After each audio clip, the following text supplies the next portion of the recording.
2010, and his party is still riding high in the polls. And while Sinn Féin still refuses to take its seats in Westminster, it's a less confrontational Gerry Adams we're seeing. Gerry Adams, Sinn Féin, 22,840. I want to note, and it may be just a little trickle, that we got votes from areas in West Belfast which would consider themselves to be heartland loyalist or unionist areas, and I want to thank those people who see that their class interest rests with Sinn Féin and not with the Conservative parties of unionism. In the course of the election campaign, for a very intense 3 weeks, you're meeting people from morning to night, and I can only say that, you know, the vast majority of people, now obviously there are people who have a different view, but the vast majority of people showed great understanding, love, and humanity.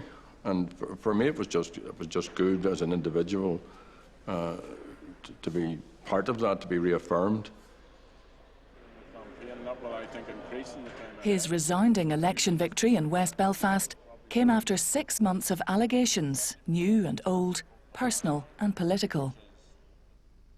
There was the publication of a book carrying interviews with one of his oldest friends, the IRA commander Brendan Hughes.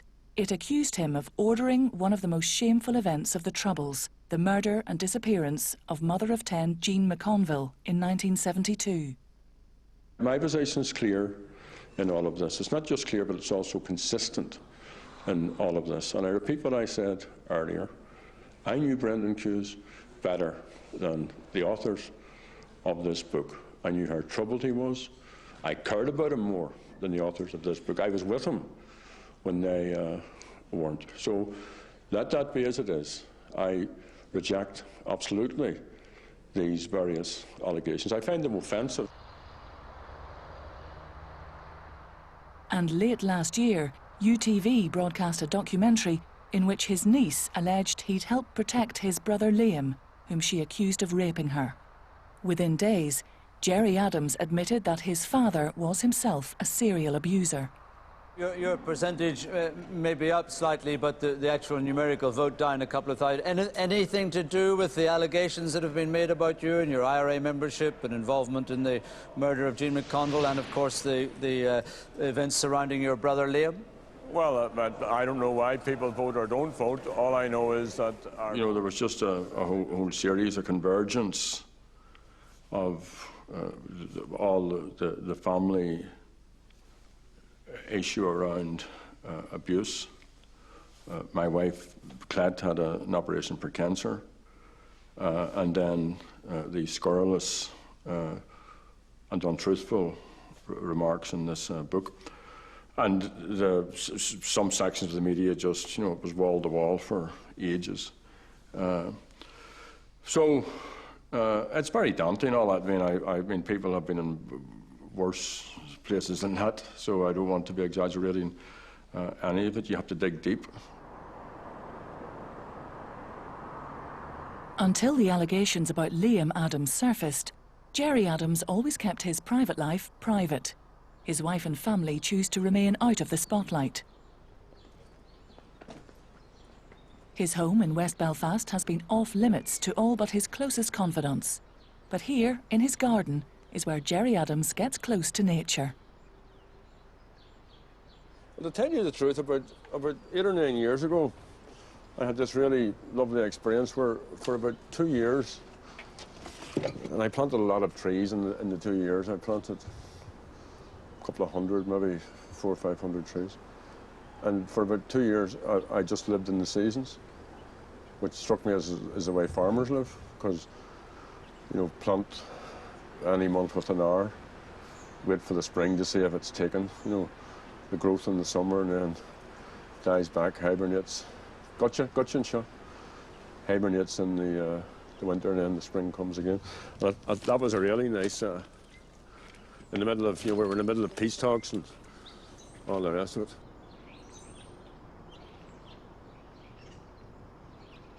I think, reasonably good when I do have downtime of just shutting stuff up. Like if I'm on holidays, I don't buy newspapers. I don't listen to the news. I mean, I could go into a supermarket and buy groceries and ignore the newsstands. I can just not watch TV for 2 or 3 weeks. So I can close it off and be quite disciplined. Where I'm not disciplined is saying no in terms of the mad schedule sometimes I get myself into, and that's not fair. I don't mean it's not fair on me, because that's my choice, but it's not fair on people around me. You also appreciate, without being, you also appreciate when you do have the opportunity of relaxing. And I'm not complaining, by the way, it's my choice. I can stop doing this whenever I want. But you also do appreciate if you have a Saturday to yourself, or, if you get a nice day. It's a lovely day. You can't appreciate the luxury of that, and so on.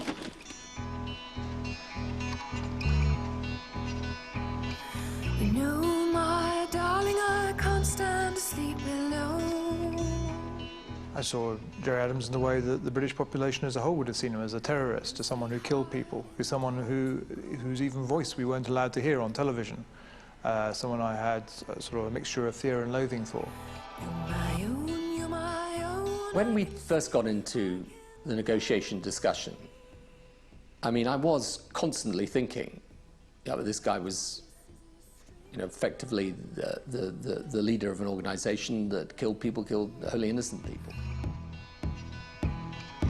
When I first sat down and looked into his eyes, I felt as if he was from another planet.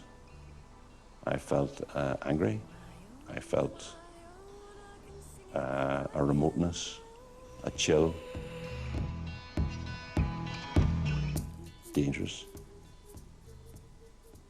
Dark. Angry.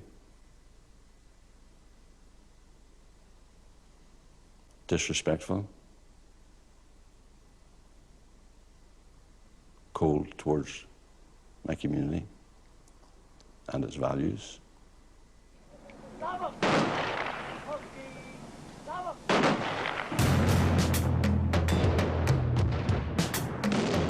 For large sections on both sides of the community, he was the arch-terrorist, the IRA godfather. As well as the murder of Jean McConville, he's been accused of ordering attacks from Bloody Friday to Le Mans. But while interned and regularly arrested and questioned on IRA violence, he's never been convicted of any crime.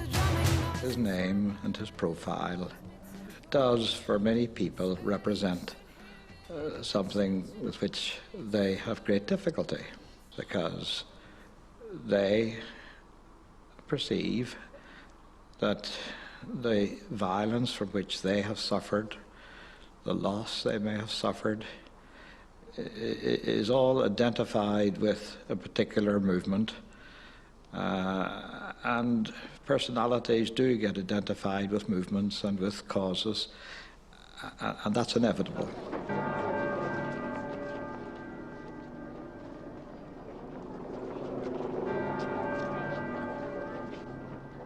The fact that he carried Thomas Begley's coffin, I took out of that at the time that he was supporting the family, and so therefore was also supporting that act of violence. So my actions against Gerry Adams were very personal to me, because, as I understood it, he was a public face of the Shankill bomb.